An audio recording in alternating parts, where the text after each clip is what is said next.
Inilah rangkuman pemahaman Muhammadiyah terkait iman kepada kitab Allah. Nah, malam ini kita coba menyamakan pemahaman ini mengenai iman kepada kitab Allah. Dan model penulisan dalam APD memang dengan menggunakan angka. Setiap angka itu satu kali paragraf atau satu kalimat. Dan setiap kalimat itu mesti ada dasar Quran ataupun Sunnah.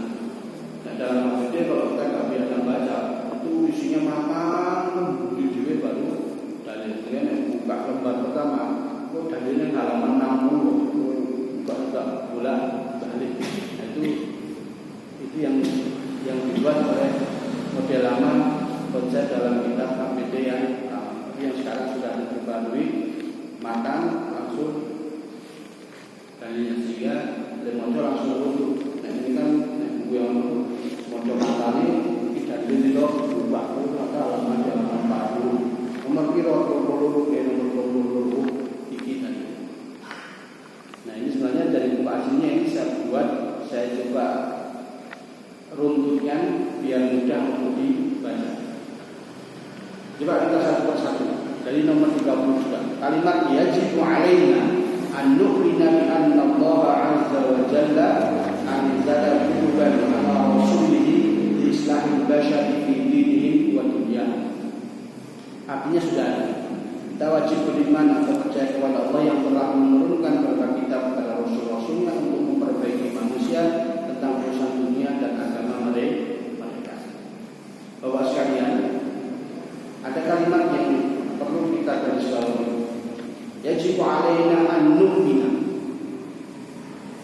Ketika kita mendengar kata iman, maka kita harus sama-sama memahami makna iman. Sehingga ketika kata iman itu disebut di mana saja, iman kepada Allah, iman kepada malaikat, iman kepada Rasul, iman kepada kitab, iman kepada Allah dan qadar, iman kepada hari akhir. Mana iman itu semuanya sama, yaitu apa? At-tasdiqu bil qalbi, wa tasdiqu bil lisan, wa tasdiqu bil jawarih. Jadi ketika kita sebut kata iman, maka kita langsung buka pemahaman kita bahwa yang namanya iman adalah membenarkan bil qalbi, dengan hati. Hati kita harus membenarkan. Kalau hati kita ragu, berarti kita belum iman. Belum mantap, berarti kita belum percaya sepenuh hati. As-tasdiqu membenarkan sepenuh hati. Wat tasdiqu bil lisan dan membenarkan sepenuh hati dengan lisan. Wat tasdiqu bil jawarih dan membenarkan dengan anggota tubuh atau dengan amal perbuatan. Ini 3 unsur dalam iman. Lisan terucap, saya percaya itu adalah kitab Allah. Hati kita meyakini sepenuhnya itu adalah kitab Allah. Bil jawarih berarti keyakinan kita dalam lisan, kebenaran kita secara lisan dan hati itu kita wujudkan dengan apa? Mengamalkan apa yang tertuang dalam kitab. Itu baru iman. Sama ketika kita iman bil rusul, iman dengan rasul-rasul, berarti membenarkan ya mereka adalah pilihan Allah. Hati kita juga ya, saya yakin mereka bukan orang sembarangan, mereka adalah orang pilihan Allah. Bil jawarih berarti mengamalkan apa yang diajarkan oleh para rasul. Bi anna Allah azza wa jalla anzala kutuban, menurunkan kitab ala rasulihi kepada rasul-rasul. Dalilnya apa? Dalilnya dalam surat Al-Hadid ayat 25, a'udzubillahi minasyaitonir rajim. Laqad arsalna rusulana bil bayyinati wa anzalna ma'ahumul kitaba wal mizana liyaquma an-nasu bil qist. Sungguh telah kami utus para rasul kami bil bayyinat, dengan bukti. Yaitu apa? Dengan mukjizat. Karena Nabi itu kan manusia biasa, tapi pilihan nabi. Dia kan untuk orang bukti yang membedakan dia dengan manusia yang lain. Maka Allah beri dia dengan mujizat. Dan mujizat itu Allah yang memberi, perawan milik. Apa namanya? Orang pilihan Allah atau Rasul itu nggak bisa pilih mujizat apa. Perawan bisa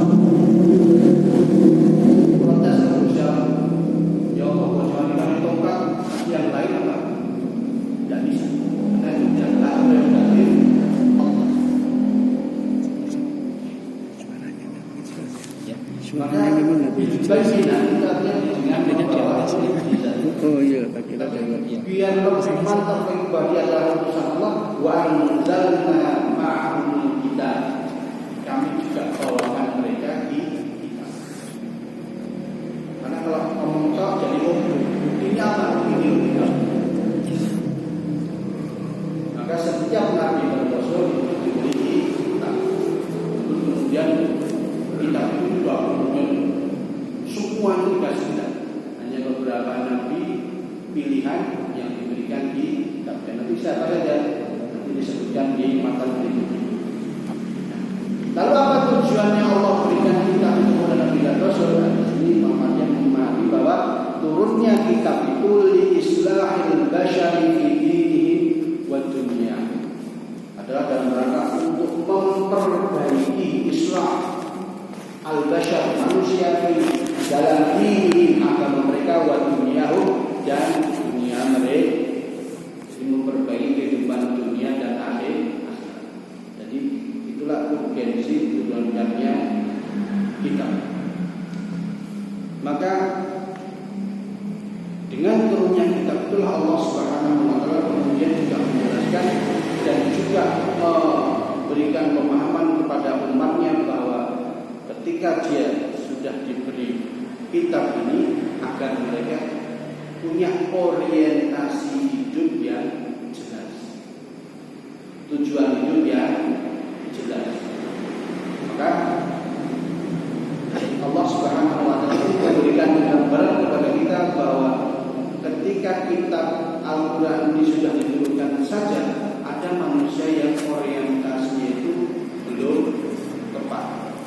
Maka Allah katakan dalam surat Al-Baqarah ayatnya itu A'udzubillahi minasyaitonir rajim faminan nasi may yaqulu rabbana atina fid dunya wa ma lahu fil akhirati min khalaq.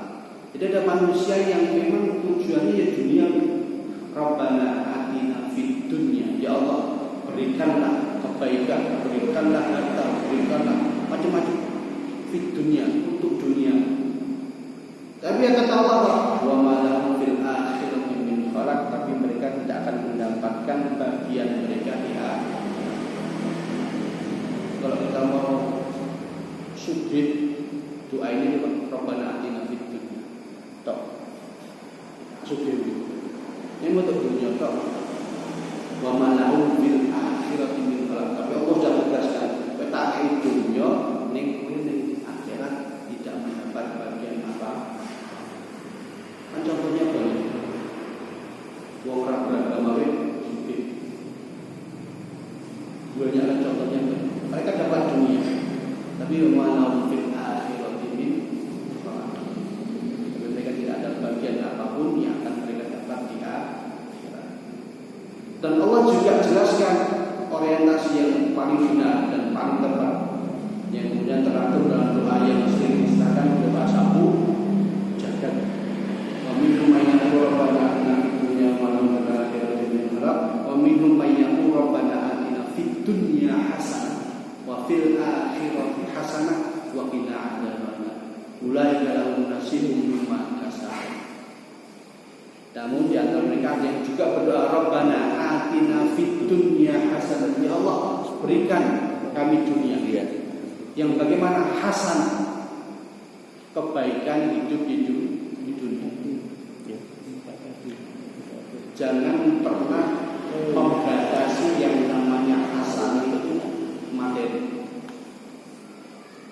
Karena kalau hasanah itu hanya materi, stres kita. Karena jalur sugih orang sugih. Padahal Allah kasih yang lain. rumah tangga yang sakinah mawaddah warahmah, anak-anak yang soleh dan soleh, pinter-pinter, pekerjaan yang aman, tidak sebar fitnah, rumah ditinggal yang aman, di jalan tidak dirampok, rumah tidak digarong, kemana-mana kita aman. Saudara-saudara kita juga menjadi saudara yang ukhuwahnya luar biasa. Hasan. Nah, hasan itu sangat luas sekali maknanya, tidak hanya terkait dengan materi. Tapi apa yang kita rasakan, nikmat yang kita rasakan, itu membuat kita bisa beribadah dengan nyaman, itu adalah hasan. Karena banyak orang yang meninggal dalam keadaan tidak hasan, meninggal berlapar yang kemarin pertama yang mentol itu yang berapa mobil yang sampai mobil tumpuk. Kita mau mati dalam keadaan semoga tidak ini. Dan kita sering doa kepada anak fitunya hasan juga termasuk muka-muka nanti saya mati juga dalam keadaan mati yang enak. Husnul khotimah, ora dibajak uang, ora dipelitih, kan, ora gelut kalau macam-macam. Ketika kita berdoa hasan itu, kita berharap semoga hidup kita nyaman, keluarga kita nyaman, terus kita juga meninggal berakhir dalam keadaan yang baik, termasuk doa Rabbana Ya Allah tidak hanya yang dunia juga kabarkan tidak jangan hanya dunia wa fil akhirati hasanah juga, dan di akhirat juga mendapat kebaikan. Amal soleh kita tidak ada yang tidak diterima, sholat kita diterima, puasa kita diterima, amal saudara kita diterima, zakat kita diterima, kebaikan-kebaikan kita dicatat pahala oleh Allah SWT hasanah. Tapi juga Allah tekankan juga waqina ada benar. Jangan sampai kita itu tersentuh api karena jadi kita baik. Tapi ada hak Adam yang mungkin di dunia kita belum selesaikan, masih ada orang yang disakiti, ada yang disakiti sama kita, ada hal-hal yang membuat orang kecewa dengan kita dan itu orang sampai meninggal masih sakit hati. Itu di akhirat mungkin kita harus membayar itu. Betulnya Pak Botak sejadi harus dibersihkan di neraka naudzubillah min dzalik. Tapi sejadi dengan cara Allah yang lain. Maka waqina adzabannar itu menjadi doa yang selalu kita harapkan. Bahkan 5 waktu kita berdoa itu. Di salat tadi tahiyat akhir kita pasti berdoa Allahumma inni a'udzubika min adzabi jahannam wa min adzabi menandakan bahwa ibadah kita diterima dan semoga kita bisa melewati siratal mustaqim tanpa nyemplung di situ. Nyemplung di situ berarti yaitu Allah nanti yang menentukan. Nyemplung di rasul dimasukkan ke dalam surga. Maka Rabbana atina fid dunya, di dunia mendapat kebaikan, wa fil akhirati, di akhirat juga kebaikan, tapi juga wa qina adzabannar juga dijauhkan dari siksa api neraka. Nah itulah kenapa kita turunkan di islahil bashar fi dinihim wa dunyahum, untuk memperbaiki kehidupan mereka, baik kehidupan beragamanya maupun kehidupan mereka hidup. Kemudian dalam apa disebutkan wa minha, dan di antara kitab-kitab yang Allah turunkan adalah Az-Zabur li Daud, Zabur untuk Nabi Daud. Hadirnya apa? Surat An-Nisa ayat 163. Alhamdulillah minasyaitonir rajim. Wa ataina Dauda Zabura, dan kami turunkan kitab Zabur untuk Nabi Daud. Wa Taurat li Musa 34, matan yang 34, dan kitab Taurat untuk Nabi Musa. Dalilnya apa? Hadis Nabi. HPT mengambil hadis Tapi karena dalam hadis ada kalimat unshiduka billahi alladzi anzala at-taurata 'ala Musa. Atas nama demi Allah yang menurunkan kitab Taurat untuk Nabi Musa. Hadis ini di samping menjelaskan tentang kitab yang Allah, kitab Taurat yang diturunkan kepada Nabi Musa, juga menjelaskan tentang hukum zina. Hukum zina kan dua macam. Ada yang terajam, ada yang dicambuk. Cambuk yang pinter Pak? Itu Pak 40 101. Ayatnya jelas. Kalau orang berbuat zina itu dicambuk berapa kali? 100. Azani wa zaniyatu fajlidu kulla wahidin minhuma mi'atan jaldah. Pezina laki-laki ataupun pezina perempuan, maka cambuklah mereka setiap orangnya mi'atan jaldah, 100 cambuk. Jadi cambuknya apa? Nah, cambuknya apa? Ada yang bilang rotan, ada yang bilang cambuk. Nah, cambuk sapi kau rasanya kayak sebenarnya tahu enggak jauh. Yang dicambuk itu, yang dijilid atau yang dicambuk itu siapa? Pezina yang belum menikah. Pokoknya duda, kalau untuk duda nikah belum Pak, betul kan? Pokoknya untuk menikah, kalau dia berzina, maka dicambuk 100 kali. Si lanang ya sing wedok. Ini nek sudah menikah, dua-duanya sudah menikah, dua-duanya di raja. Lempar. Hukuman yang paling mengerikan itu. Nek panjung itu tel rampung, beres, mati dengan saya. Dan penelitian menyebutkan hukuman yang sakitnya paling sedikit itu panjung. Hanya berapa detik? Si panjung ini kerasanya lara, ini ditembak atau apalagi digantung itu, wah itu berapa menit? Kalau panjung hitungannya detik. Ini rajam, kayak orang banyak ini.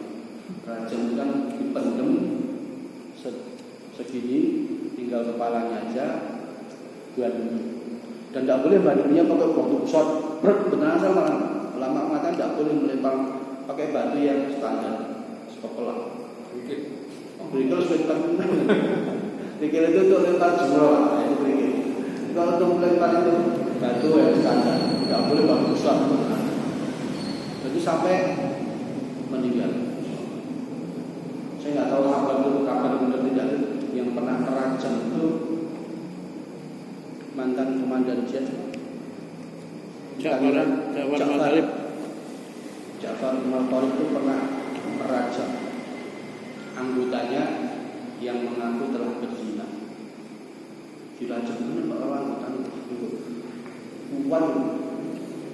Ja'far Al-Talib mungkin kuat karena dia mungkin juga tangguh ya. Jamaah ya ternyata ya didoktrin dan kuat. Jadi bandingnya akan mati. Saya pernah dengar itu Ja'far Al-Talib di kediaman beliau yang di Kayuran. Kalau yang satu sudah menikah, yang satu belum, berarti yang sudah menikah ini dirajam, ini dicampur. Itu untuk had, namanya hukum hudud dalam Islam terkait dengan zina. Itu hukum Islam. Indonesia kan bukan negara Islam, jadi tidak bisa diterapkan. Apa? Ya hukum yang ada di Indonesia. Kalau Aceh menerapkan itu kalau hak keistimewaan yang diberikan negara diberikan negara kepada Aceh. Mereka menerapkan hukum cambuk kan, konangan pacaran cambuk nanti konangan apa itu? Mereka menerapkan hukum cambuk. Sampai kemarin itu kebijakan negara itu sudah ranah pimpinan atau ulul amri yang ada di negara.